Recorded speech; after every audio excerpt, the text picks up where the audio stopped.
Chers frères et sœurs en Christ bien-aimés de Dieu, aujourd'hui nous nous rassemblons pour méditer sur les lectures qui nous interpellent profondément sur notre foi et notre connaissance de Dieu en ce 6e dimanche du temps ordinaire en essai.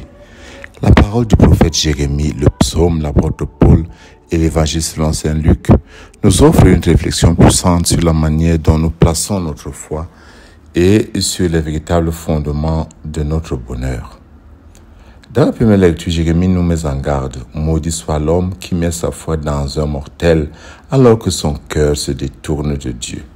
Cette affirmation nous rappelle que placer notre confiance uniquement dans les choses éphémères ou dans les êtres humains peut mener à la déception. Au contraire, Jérémie déclare « Béni soit l'homme qui met sa foi dans le Seigneur ».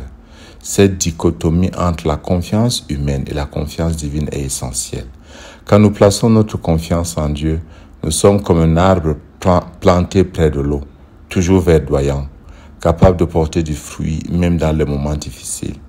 En ces temps incertains, où tant de choses peuvent vaciller autour de nous, cette image d'un arbre enraciné dans une source d'eau vive est un puissant symbole d'espérance et de persévérance, un symbole de résilience. Le psaume que nous avons chanté aujourd'hui proclame « Heureux est l'homme qui met sa foi dans le Seigneur ».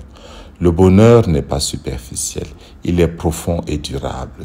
Il repose sur la certitude, la conviction que Dieu est présent et sur le fait que nous avons une relation que nous entretenons avec Dieu et sur notre engagement à vivre selon ses voies. Le psaume continue en décrivant la vie de celui qui suit la loi du Seigneur. Il est comme un arbre planté près des eaux. Cette image évoque non seulement la prospérité spirituelle, mais aussi la capacité à traverser les tempêtes de la vie sans se laisser abattre. Saint Paul, dans sa lettre aux Corinthiens, nous rappelle une vérité fondamentale. Si le Christ n'est pas ressuscité, votre foi est sans valeur. La résurrection du Christ est le pilier de notre foi chrétienne. Elle transforme notre compréhension de la vie et de la mort. En ressuscitant, Jésus a vaincu le péché et la mort, nous offrant ainsi l'espérance d'une vie nouvelle. Cette résurrection n'est pas seulement un événement historique, elle est une réalité vivante qui doit influencer notre quotidien. Elle nous appelle à vivre avec courage et détermination, sachant que notre foi a un sens profond et éternel. Enfin, l'Évangile, selon saint Luc, nous présente les béatitudes. Heureux les pauvres, quel malheur pour les riches, le paradoxe du royaume. Ces paroles peuvent sembler déroutantes dans un monde qui valorise souvent le succès matériel et le pouvoir.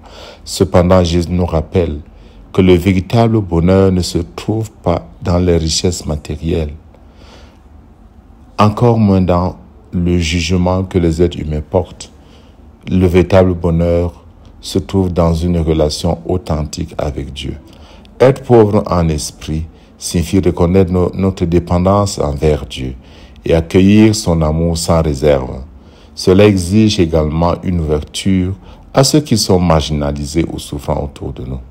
Le royaume de Dieu appartient à ceux qui cherchent la justice et qui placent leur confiance en Dieu plutôt qu'en leurs propres ressources. Oui, les pauvres dont il s'agit, les Anawim, sont ceux qui reconnaissent que leur vrai bonheur, leur véritable vie, leur véritable option fondamentale ne peut qu'être que dans une relation profonde avec le Seigneur. Aujourd'hui, nous sommes prêts à faire un choix, à mettre notre foi non dans des mortels ou des biens matériels, mais dans le Seigneur, à reconnaître que notre véritable bonheur se trouve dans une relation profonde avec le Seigneur.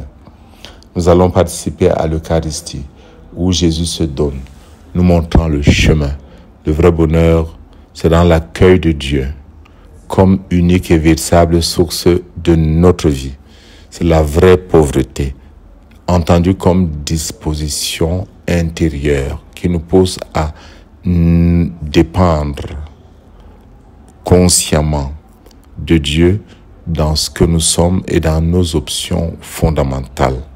La véritable pauvreté, c'est ce cœur qui n'est pas hautain, c'est ce cœur qui se laisse porter par Dieu, c'est ce cœur qui sait fonder sa force, fonder sa vie, fonder son futur, fonder son être, non en lui-même ou en autre chose, mais en Dieu et Dieu seul.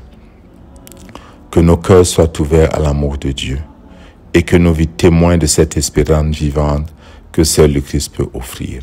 Et que Dieu Tout-Puissant dans sa bonté en ce jour vous bénisse, le Père, le Fils et le Saint-Esprit. Amen.